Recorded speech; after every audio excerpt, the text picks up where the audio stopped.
Hey, this is my Hcde 313 final reflection.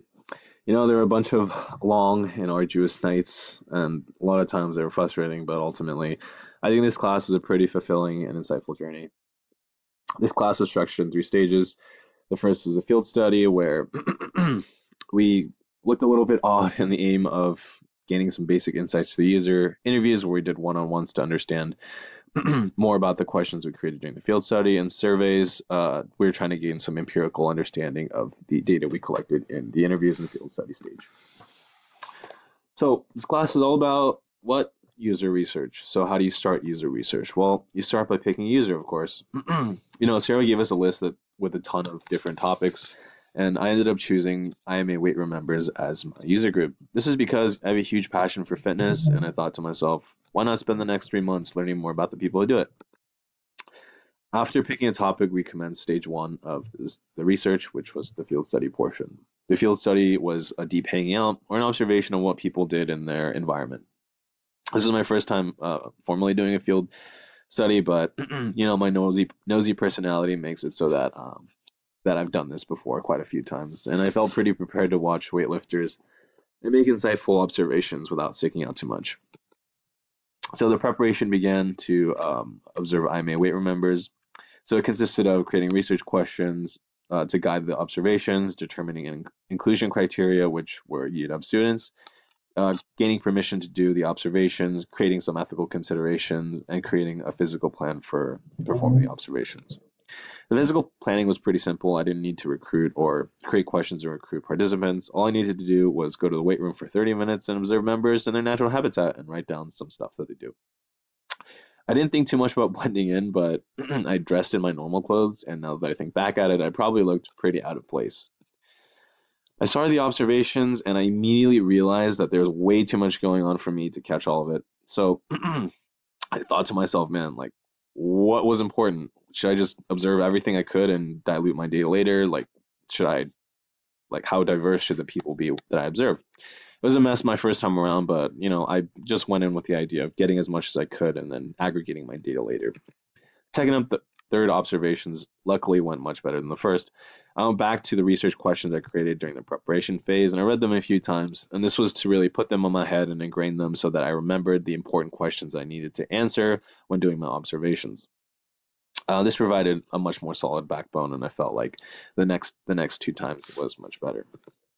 The interview stage was definitely the most enjoyable part for me. I love talking. Everyone knows that I'm a loud guy that loves to yap about anything and everything. And as I said before, fitness is a huge passion in my life, so I was excited to hear about how others felt about exercising. And I really pride myself on being able to connect with others one-on-one, so this was a time to really flex those muscles. The interview stage really was to answer the question of why members did what they did in the weight room. I formulated 6 questions with several follow-up questions that revolved around making observations or revolved around the observations I made during the prior field study stage. The interviews went really well. I was able to think of follow-up questions right on the spot, flowing with the way the conversation was going, getting rich information on design questions I had. The rest of the interviews went just perfectly, and the only problem was hearing my cringy voice in the recording. The difficult part with the interviews was organizing data and doing thematic analysis. Geez, I had a hard time. There was so much data I'd collected, and it was difficult to understand what these trends actually meant in terms of a design solution. My initial question for the whole study was how to improve the IMA experience through interaction. The themes I made didn't really reflect that, so it was difficult for me to keep with those initial viewpoints. If I could do a do-over, I'd spend more time learning about thematic analysis and organizing the data to look for trends. I don't really think I understand the difference between thematic mapping and affinity diagramming. So it would have been nice to interview a few, and it also would have been nice to interview a few more participants and have a more diverse range of responses. After the interviews, I moved on to surveys, and I got on the struggle bus hard here. I hate taking surveys because I never get to explain my answers. The options are usually pretty vague. You can super easily rely on them, and most people don't care about what they're answering. But here I was, administering one and asking all my friends to take it.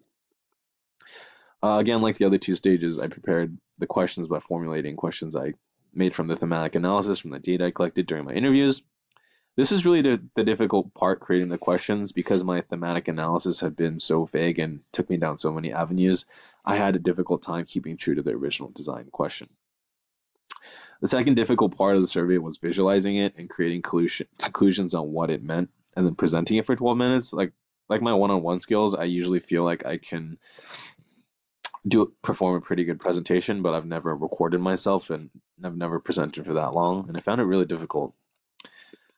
If I could redo this section, I'd definitely take more time to review my thematic analysis and the interview section from the interview section and formulate better questions.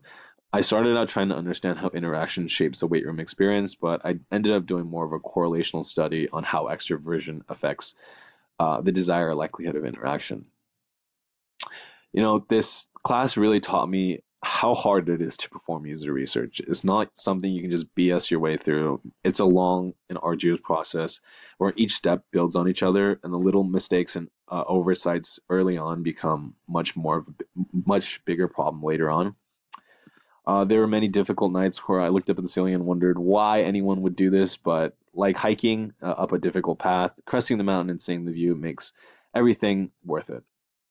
I'd like to thank Sarah for teaching the class, Apirta for providing guidance to the section, my section classmates for presenting the readings, and most importantly, the participants for opening my eyes to a realm of not only pain but enjoyment for learning about people. Thank you for listening.